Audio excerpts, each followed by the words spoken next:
नमस्कार मेरे डीटीए के सदस्यों। आज हम रीट के लिए हिंदी के 50 प्लस प्रश्नों की प्रैक्टिस करने वाले हैं। ये वीडियो हिंदी में 30 में से 30 नंबर लाने के लिए बहुत ही महत्वपूर्ण होने वाली है। शायद आप मेरा नाम नहीं जानते होंगे। मेरा नाम विवेक है और जो लोग हमसे पहले से जुड़े हुए हैं ये बात अच्छे से जानते हैं कि हम कभी भी टाइम वेस्ट नहीं करते हैं। तो चलिए देर न करते हुए सीधा प्रैक्टिस करते हैं। पहला प्रश्न है, राजस्थान की भाषा शब्द का मानक हिंदी रूप है। पहला है भाषा, दूसरा है भाषा, तीसरा भाषा, चौथा भाका। इस प्रश्न का सही जवाब ऑप्शन बी है। हिंदी में शुद्ध रूप में भाषा लिखा जाता है इस प्रकार। प्रश्न नंबर 2 है, लोभ शब्द में कौन सी संज्ञा है। पहला ऑप्शन है व्यक्तिवाचक संज्ञा, दूसरा है जातिवाचक संज्ञा, तीसरा है वस्तुवाचक संज्ञा, चौथा है भाववाचक संज्ञा। इस प्रश्न का सही जवाब ऑप्शन डी है, भाववाचक संज्ञा। भाववाचक संज्ञा में व्यक्ति के गुण और दोष सम्मिलित होते हैं और लोभ व्यक्ति का दोष है। प्रश्न नंबर 3 है, अनुसार शब्द में कौन सा समास है। पहला अव्ययीभाव समास, दूसरा तत्पुरुष समास, तीसरा द्वंद्व समास, चौथा द्विगु समास। इस प्रश्न का सही जवाब ऑप्शन ए है, अव्ययीभाव समास। अव्ययीभाव समास में पहला पद अव्यय होता है और अनु एक अव्यय है। प्रश्न नंबर 4 है, आवश्यक शब्द का विलोम शब्द बनाने के लिए कौन सा उपसर्ग प्रयुक्त होगा। पहला है आ, दूसरा है अन, तीसरा है अना, चौथा है अन। इस प्रश्न का सही जवाब ऑप्शन डी है, आवश्यक के आगे अन लगाने से हो जाएगा अनावश्यक और इसका विलोम होता है अनावश्यक। प्रश्न नंबर 5 है, सतत एवं व्यापक मूल्यांकन प्रणाली का दोष है। दोष का मतलब नकारात्मक चीज। पहला, अल्प समयांतर में होने वाली परीक्षा से विद्यार्थी पूरे वर्ष अध्ययनशील रहते हैं, बच्चे अध्ययनशील रहते हैं। ये इसका दोष नहीं बल्कि गुण है। शिक्षक विद्यार्थी को आवश्यक निर्देशन एवं परामर्श निरंतर देते रहते हैं, ये भी इसका गुण है। विद्यार्थी को अपनी कमियों का ज्ञान निरंतर होता रहता है, ये भी इसका गुण है। विद्यार्थी पर वर्ष भर परीक्षा का भय बना रहता है जिससे उसका स्वाभाविक विकास प्रभावित होता है। अगर कोई चीज़ बच्चों के अधिगम में भय उत्पन्न करती है तो वो दोष ही होती है यानी नकारात्मक होती है। डी इस प्रश्न का सही जवाब है। प्रश्न नंबर 6 है, इनमें से मौखिक परीक्षा का गुण है। यहाँ गुण पूछा है। पहला, एक शिक्षक एक समय में एक ही छात्र की परीक्षा ले सकता है, अतः समय अधिक लगता है। जिस चीज़ में अधिक समय लगता है वो गुण नहीं होती। मौखिक परीक्षाओं को वस्तुनिष्ठ नहीं बनाया जा सकता, मौखिक परीक्षा पहले से ही वस्तुनिष्ठ है। तीसरा है, इन परीक्षाओं से विद्यार्थी के 3 भाषाई कौशलों, यहाँ सुनने होगा, सुनने, पढ़ने और बोलने का एक साथ मापन किया जा सकता है। चौथा, इन परीक्षाओं से विद्यार्थी के लेखन कौशल का मापन नहीं कर सकते हैं। इस प्रश्न का सही जवाब ऑप्शन सी है। ये मौखिक परीक्षा का गुण है कि इस परीक्षा से हम विद्यार्थी के तीनों कौशल, जिसमें सुनने, पढ़ने और बोलने आता है, को हम माप सकते हैं। प्रश्न नंबर 7 है, ब्लूम उपागम के अनुसार शिक्षा की त्रिपदीय प्रक्रिया में सम्मिलित पद है। पहला सामान्यीकरण, दूसरा व्यावहारिक प्रयोग, तीसरा प्रस्तुतिकरण, चौथा व्यवहार परिवर्तन। इस प्रश्न का सही जवाब है ऑप्शन डी, व्यवहार परिवर्तन। ब्लूम उपागम के 3 पद हैं। इससे बाद है संज्ञानात्मक पद। संज्ञानात्मक ये ब्लूम उपागम का पद है और व्यवहारात्मक है। और तीसरा है मनोगत्यात्मक। मनोगत्यात्मक इसका तीसरा पद है। प्रश्न नंबर 8 है, किंडरगार्टन शिक्षण विधि के संबंध में सत्य कथन है। पहला ऑप्शन है, यह एक अमनोवैज्ञानिक प्रणाली है। ये कथन गलत है। ये अमनोवैज्ञानिक प्रणाली नहीं बल्कि एक मनोवैज्ञानिक प्रणाली है। यह उच्च माध्यमिक स्तर के विद्यार्थियों के लिए अधिक उपयोगी है। ये भी कथन गलत दे रखा है। ये उच्च माध्यमिक के बच्चों के लिए नहीं बल्कि प्राथमिक के बच्चों के लिए होती है, कक्षा 1 से 5 तक के बच्चों के लिए। कुक महोदय ने इस विधि को निश्चित रूप प्रदान किया। ये कथन भी गलत है। कुक महोदय ने किंडरगार्टन विधि नहीं दी थी बल्कि फ्रोवेल ने दी थी। भाषा के व्याकरण एवं साहित्य की शिक्षा इस विधि से नहीं दी जा सकती है। ये कथन सही है। भाषा के व्याकरण एवं साहित्य की शिक्षा किंडरगार्टन विधि से नहीं दी जा सकती। प्रश्न नंबर 10 है, भाषा शिक्षण के संदर्भ में व्यक्तिक मतलब होता है अकेला, अनुदेशन प्रणाली की क्या सीमा है?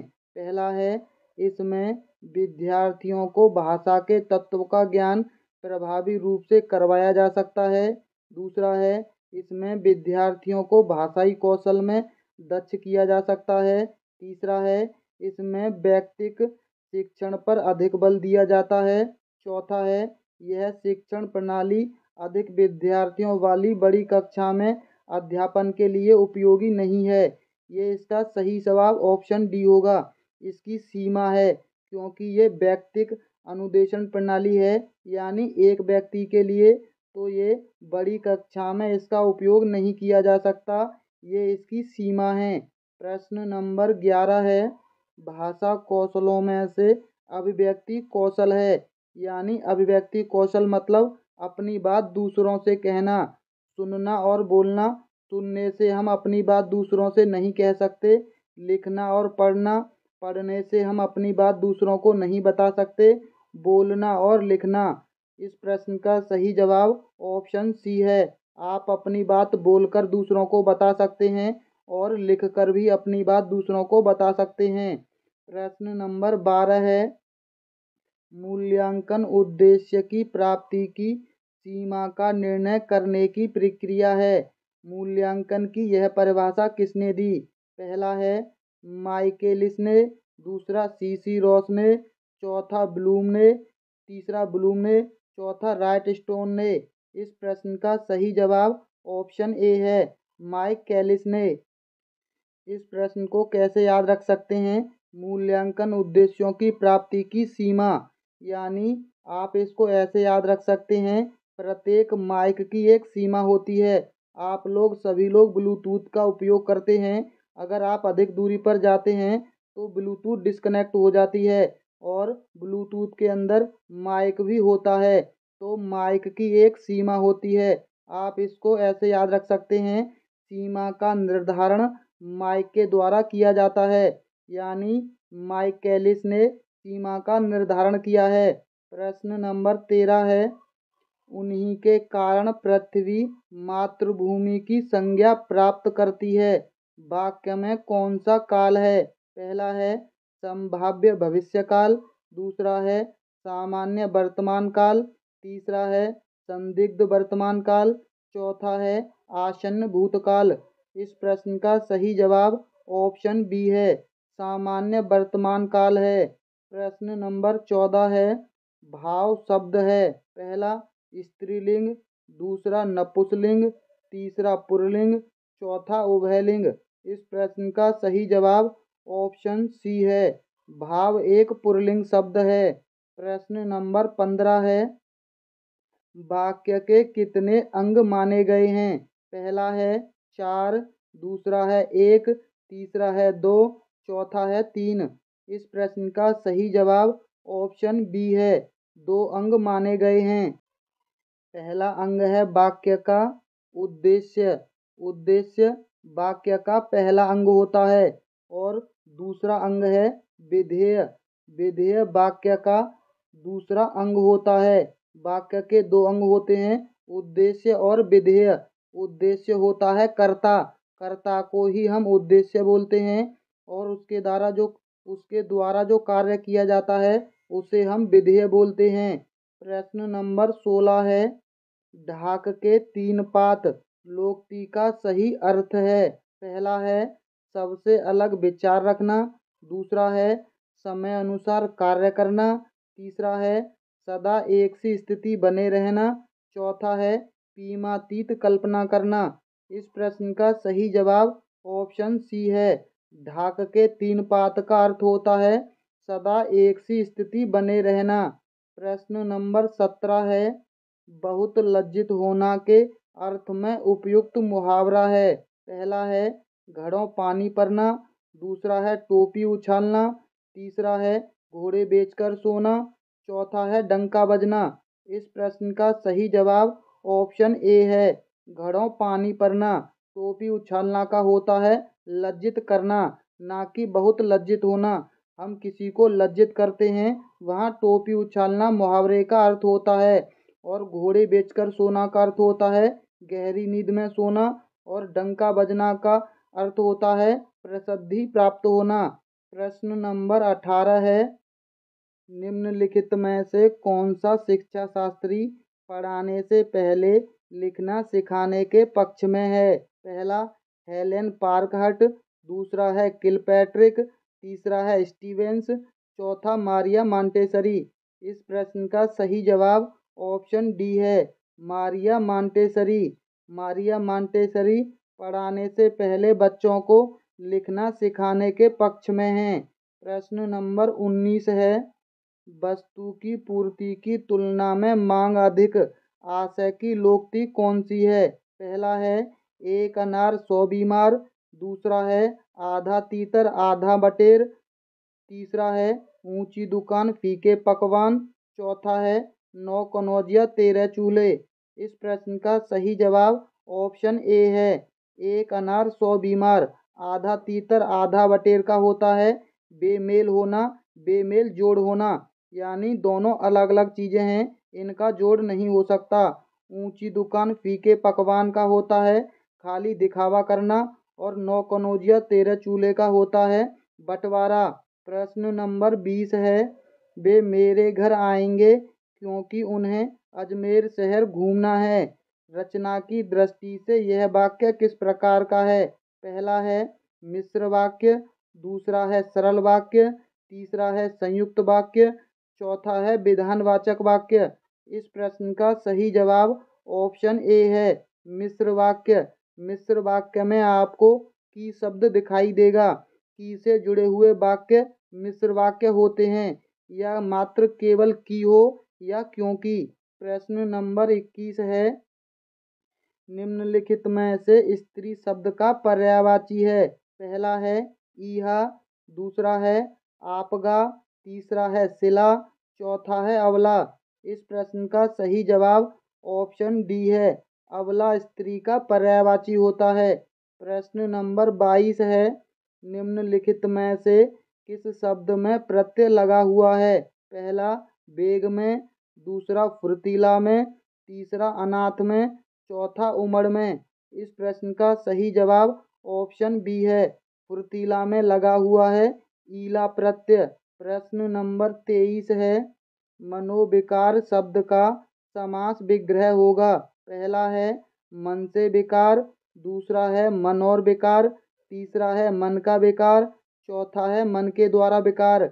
इस प्रश्न का सही जवाब ऑप्शन सी है, मन का विकार।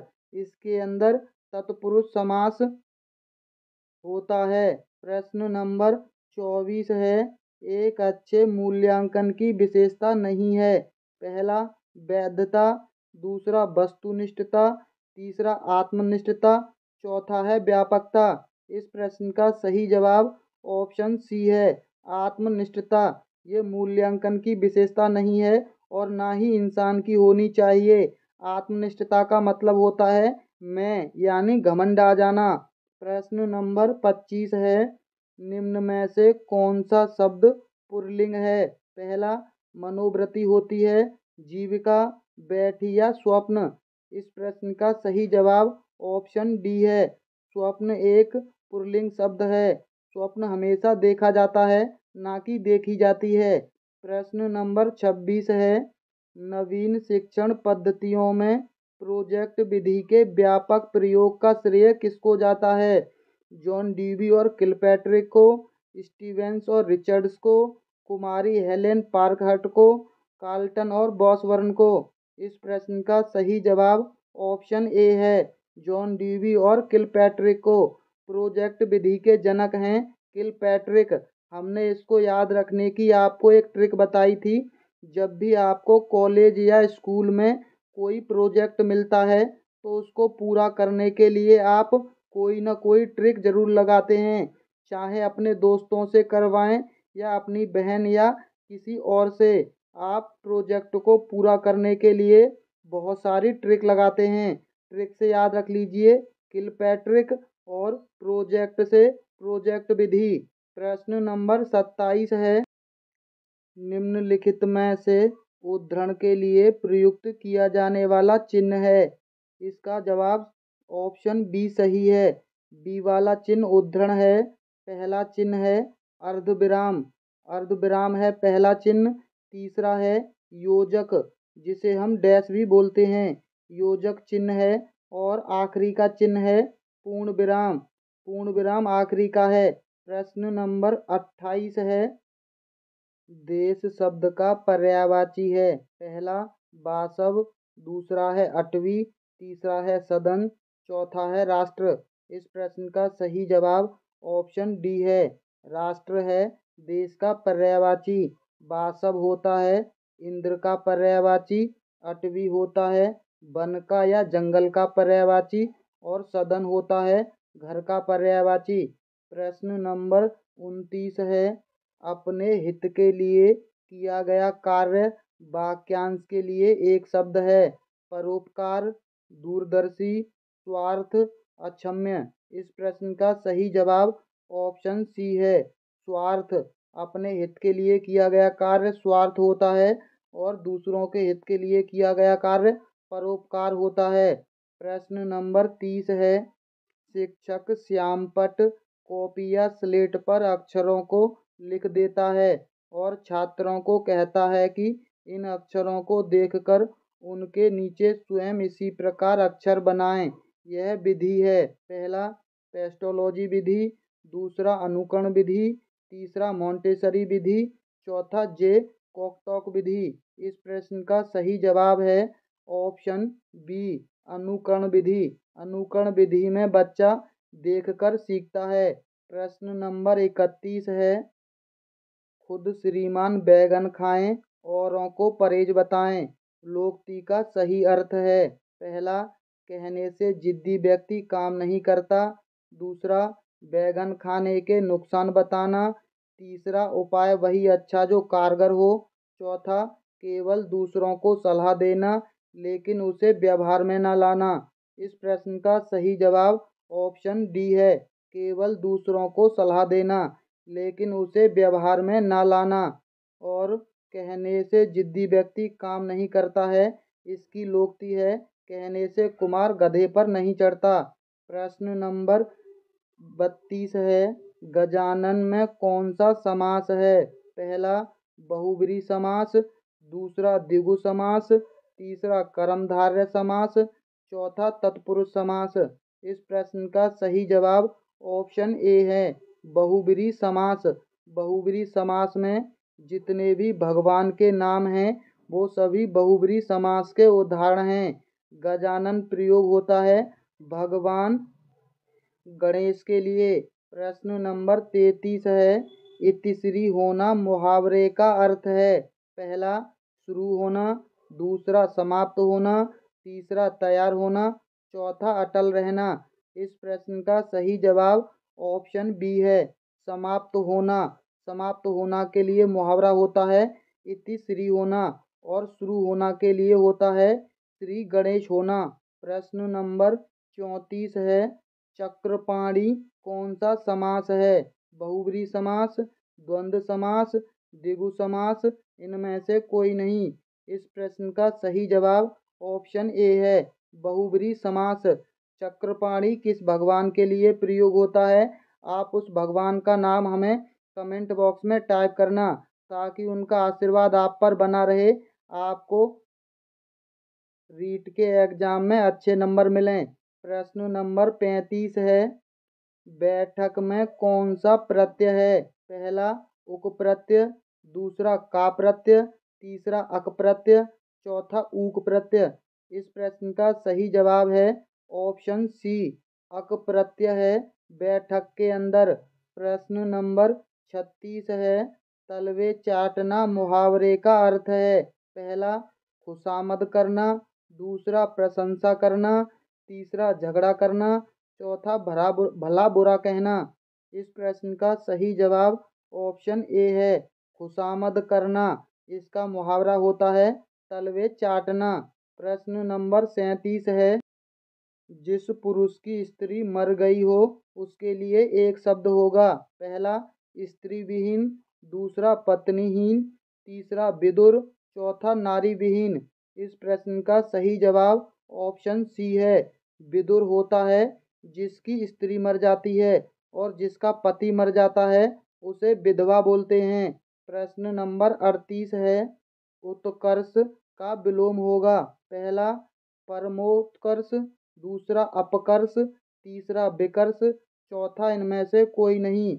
इस प्रश्न का सही जवाब ऑप्शन बी है, उत्कर्ष का विलोम होता है अपकर्ष। प्रश्न नंबर 39 है, व्यवहारी किस प्रकार का शब्द है। पहला तत्सम शब्द, दूसरा तद्भव शब्द, तीसरा देशज शब्द, चौथा संकर शब्द। इस प्रश्न का सही जवाब ऑप्शन ए है, व्यवहारी शब्द संस्कृत का शब्द है, इसीलिए ये तत्सम शब्द है। प्रश्न नंबर 40 है, कृदंत प्रत्यय किन शब्दों के साथ जुड़ते हैं। पहला संज्ञा शब्दों के साथ, सर्वनाम शब्दों के साथ, विशेषण शब्दों के साथ या क्रिया शब्दों के साथ। ये जुड़ते हैं कृ से, याद रख लीजिए कृ। आपको कृ से क्रिया, डी इसका सही जवाब है, कृ और कृ। प्रश्न नंबर 41 है, कौन सा शब्द तत्सम नहीं है। पहला विवाह, दूसरा साख, तीसरा मुखिया, चौथा जनता। इस प्रश्न का सही जवाब ऑप्शन सी है, मुखिया तत्सम शब्द नहीं बल्कि तद्भव शब्द है। प्रश्न नंबर 42 है, 8 बार 9 त्योहार लोकती का अर्थ है। पहला तालमेल न होना, दूसरा मौज मस्ती से जीवन बिताना, तीसरा देखा देखी परिवर्तन आना, चौथा दुगना लाभ। इस प्रश्न का सही जवाब है ऑप्शन डी, दुगना लाभ। 8 बार 9 त्योहार। प्रश्न नंबर 42 है, घर का जोगी जोगड़ा आन गांव का सिद्ध लोकती का अर्थ है। पहला गुण के विरुद्ध नाम होना, दूसरा निकट का गुणी व्यक्ति कम सम्मान पाता है पर दूर का अधिक, दूसरा उच्च और साधारण की तुलना कैसी, तीसरा कामना जानना और बहाना बनाना। इस प्रश्न का सही जवाब है ऑप्शन बी, निकट का गुणी व्यक्ति कम सम्मान पाता है और दूर का अधिक। प्रश्न नंबर 44 है, खीर तैयार करने में आधा किलोग्राम दूध लग गया। इस वाक्य में किस विशेषण का प्रयोग किया गया है। पहला परिमाण बोधक विशेषण का, सार्वनामिक विशेषण का, गुणवाचक विशेषण का, संख्यावाचक विशेषण का। इस प्रश्न का सही जवाब ऑप्शन ए है, परिमाण बोधक विशेषण का। संख्यावाचक विशेषण तब होता जब यहाँ संख्या का प्रयोग होता। प्रश्न नंबर 45 है, निम्नलिखित में से अन्य पुरुषवाचक सर्वनाम है। पहला मैं, दूसरा वे, तीसरा आप, चौथा हम। इस प्रश्न का सही जवाब ऑप्शन बी है, वे। अन्य पुरुषवाचक में वे, वह, उसे और उसका, ये चारों सर्वनाम यानी चारों वाक्य आते हैं, शब्द आते हैं, माफ कीजिए। प्रश्न नंबर 46 है, सूची 1 में वाक्य दे रखे हैं, सूची 2 में क्रिया दे रखी हैं, इन दोनों का मिलान करना है। पहला वाक्य है, राम रोटी खाता है। राम रोटी खाता में है सकर्मक क्रिया। सकर्मक क्रिया को हम पहचान सकते हैं वाक्य में क्या लगाकर, जैसे राम क्या खाता है, जवाब मिल गया रोटी खाता है। अगर जवाब नहीं मिलता तो अकर्मक क्रिया होती और जवाब मिल गया तो सकर्मक क्रिया है। वेदांत पढ़ता है, वेदांत क्या पढ़ता है, इसके अंदर आपको जवाब नहीं मिला तो इसके अंदर होगी अकर्मक क्रिया। शिक्षक विद्यार्थी से किताब पढ़वाता है। किताब पढ़वाता है इसके अंदर होगी प्रेरणार्थक क्रिया। प्रेरणार्थक क्रिया वहाँ होती है जब कोई व्यक्ति खुद से काम न करके किसी और से करवाता है। जैसे राम ने अपने छोटे भाई से दूध मंगवाया और वह लड़का चल बसा। इसके अंदर है संयुक्त क्रिया। संयुक्त क्रिया में दो क्रियाएं एक साथ आती हैं, चल और बसा। इस प्रश्न का सही जवाब ऑप्शन बी होगा। पहले का चौथा, दूसरे का तीसरा, तीसरे का दूसरा और चौथे का पहला। प्रश्न नंबर 47 है, राजा सेवक को कंबल देता है। उक्त वाक्य में कौन सा कारक है? पहला कर्ता कारक, दूसरा संबंध कारक, तीसरा संप्रदान कारक, चौथा कर्म कारक। इस प्रश्न का सही जवाब ऑप्शन सी है, संप्रदान कारक। एक चीज समझ लीजिए, जब कोई व्यक्ति किसी को गिफ्ट या दान देता है वहाँ हमेशा संप्रदान कारक होता है। राजा ने सेवक को कंबल दान में दिया है और दान देने पर संप्रदान कारक होता है। प्रश्न नंबर 48 है, धीरे धीरे में कौन सा समास है? पहला ऑप्शन है कर्मधारय समास, दूसरा है द्वंद्व समास, तीसरा है द्विगु समास, चौथा है अव्ययीभाव समास। इस प्रश्न का सही जवाब है ऑप्शन डी, अव्ययीभाव समास। धीरे धीरे में अव्ययीभाव समास है क्योंकि धीरे एक अव्यय है। प्रश्न नंबर 49 है, सूची 1 को सूची 2 से मिलाना है। एक तरफ वाक्य के प्रकार दे रखे हैं और एक तरफ वाक्य परिश्रमी व्यक्ति अच्छे लगते हैं। ये बिल्कुल सरल वाक्य है। पहला ऑप्शन कट गया, चौथा ऑप्शन कट गया। अब यहाँ आपको दूसरे का पहला दिखाई दे रहा है तो आपको दूसरा पढ़ने की ज़रूरत नहीं है क्योंकि इससे आपका एग्जाम में समय बचेगा। अब आपको केवल एक पढ़ना है, तीसरा या चौथा पढ़ लीजिए कोई एक, इससे ही आपको जवाब मिल जाएगा एग्जाम में आपका। तीसरा पढ़ लेते हैं। तीसरा है, वह आया और कुछ नहीं कहा। ये वाक्य है संयुक्त। और से जुड़े हुए वाक्य संयुक्त वाक्य होते हैं। और आप क्यों नहीं खाते, क्यों शब्द प्रश्नवाचक है तो ये प्रश्नवाचक वाक्य है।